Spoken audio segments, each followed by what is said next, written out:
மாணவர்களுக்கு வணக்கம். இது புள்ளியியல் மற்றும் நிகழ்தகவு பயிற்சி 8.4 கணக்கு 12. ஒரு நாணயம் 3 முறை சுண்டப்படுகின்றன. சரியாக 2 தலைகள் அல்லது குறைந்தபட்சம் ஒரு பூ அல்லது அடுத்தடுத்த 2 தலைகள் கிடைப்பதற்கான நிகழ்தகவை காண்க. மிக முக்கியமான 5 மதிப்பெண் கேள்வி மாணவர்களே. நம்ம தீர்வை பார்க்கலாம்.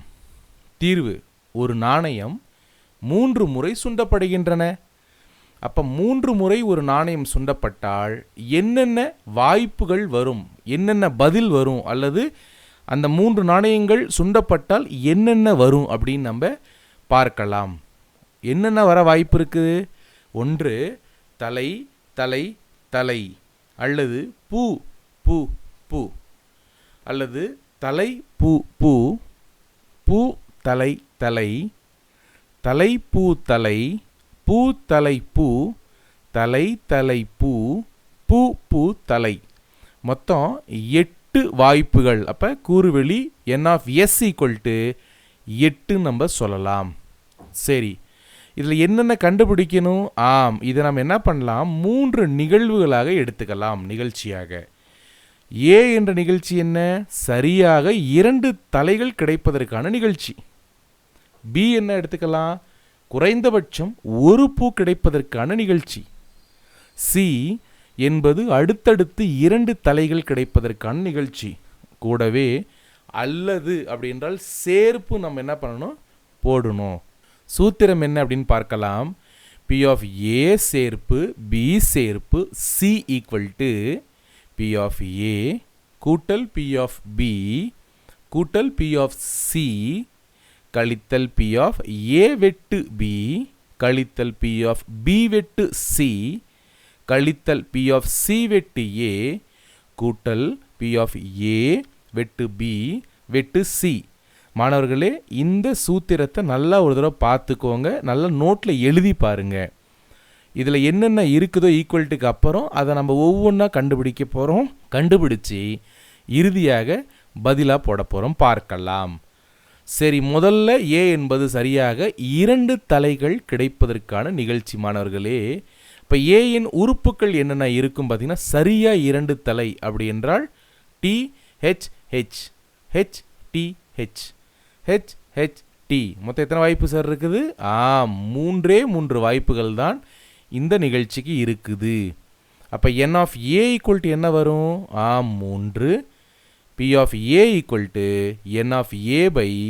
n(a)/n(s). n(a) இன் மதிப்பு 3 n(s) இன் மதிப்பு 8. அப்போ 3/8. சரியாக 2 தலைகள் கிடைக்கும் நிகழ்தகவு 3/8 ஆகும். நம்ம P(a) கண்டுபிடிச்சிட்டோம். அடுத்தது B. B என்பது குறைந்தபட்சம் ஒரு பூ கிடைப்பதற்கான நிகழ்ச்சி. மாணவர்களே, குறைஞ்சபட்சம் ஒரு பூ அப்படின்னா குறைஞ்சபட்சம் 1னால் 1 இருக்கலாம், 2 இருக்கலாம், 3 இருக்கலாம். ஆனால் 1 விட குறைவாக இருக்கக்கூடாது. சரி, அப்போ என்னென்ன வாய்ப்பு இருக்குது பாருங்க.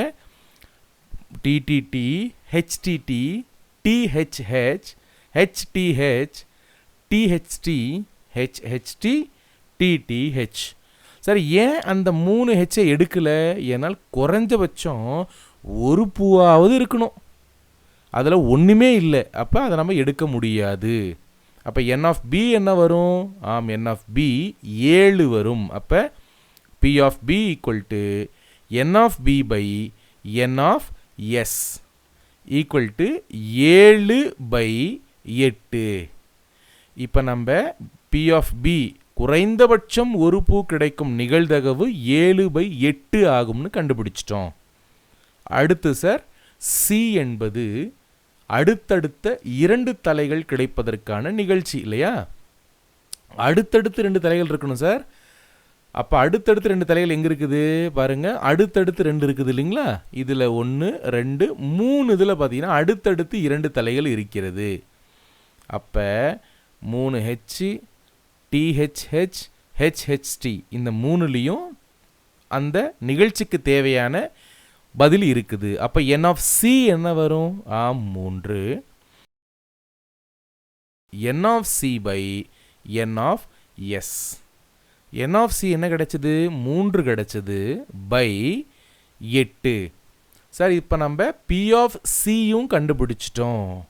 அடுத்தடுத்து 2 தலைகள் கிடைப்பதற்கான நிகழ்தகவு 3/8 ஆகும். சரிங்க சார், நம்ம p of a கண்டுபிடிச்சோம், p of b கண்டுபிடிச்சோம், p of c கண்டுபிடிச்சோம் இல்லைங்களா? இப்போ என்ன பண்ணிருக்கிறோம்?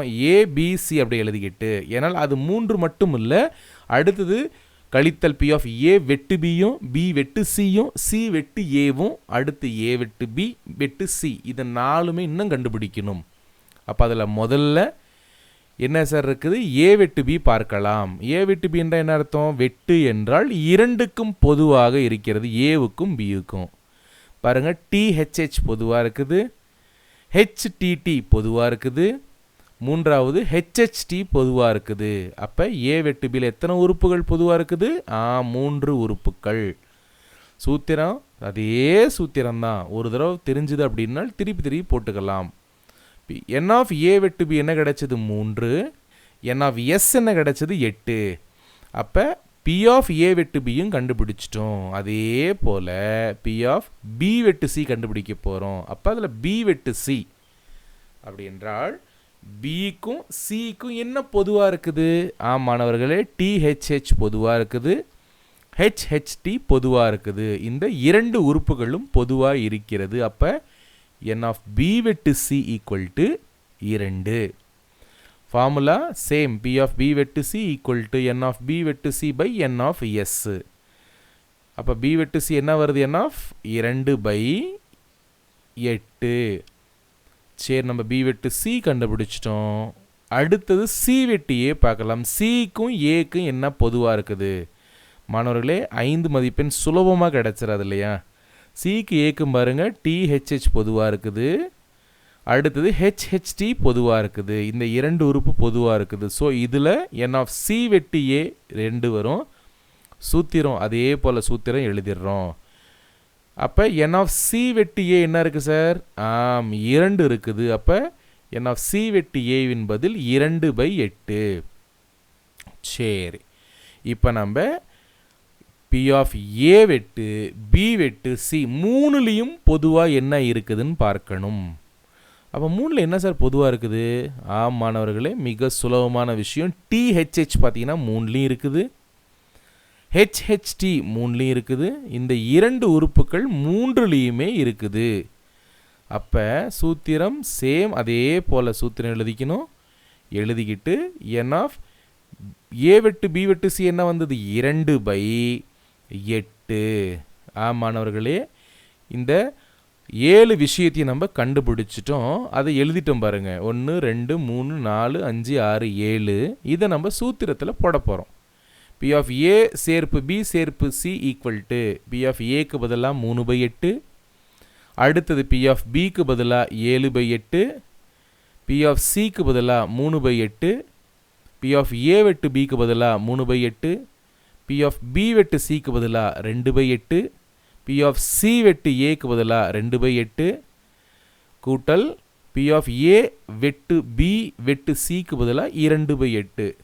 மனதில் இது கேட்கும்போது ரொம்ப பெருசாக இருக்கிற மாதிரி தெரியும், ஆனால் ரொம்ப ரொம்ப சுலபமான ஒரு பதில். அடுத்தது பகுதியில் எல்லாமே 8 இருக்கிறதுனால தொகுதியில் இருக்கிறது எல்லாத்தையும் நம்ம அப்படியே எழுதிக்கிறோம். 3 கூட்டல் 7 கூட்டல் 3 கழித்தல் 3 கழித்தல் 2 கழித்தல் 2 கூட்டல் 2. அடுத்தது 3ஐயும் கழித்தல் 3ஐயும் அடிச்சிடலாம். அடுத்தது கூட்டல் 2ஐயும் கழித்தல் 2ஐயும் அடிச்சிக்கலாம். என்ன சார் இருக்குது? 7ஐயும் 3ஐயும் கூட்டினால் 10, 10ல் 2 கழித்தால் 8. அப்போ 8/8 தான் கிடைக்கும். 8 8. அப்போ இதுக்கான பதில் என்ன கிடைக்குது சார்? இதுக்கான பதில் 1.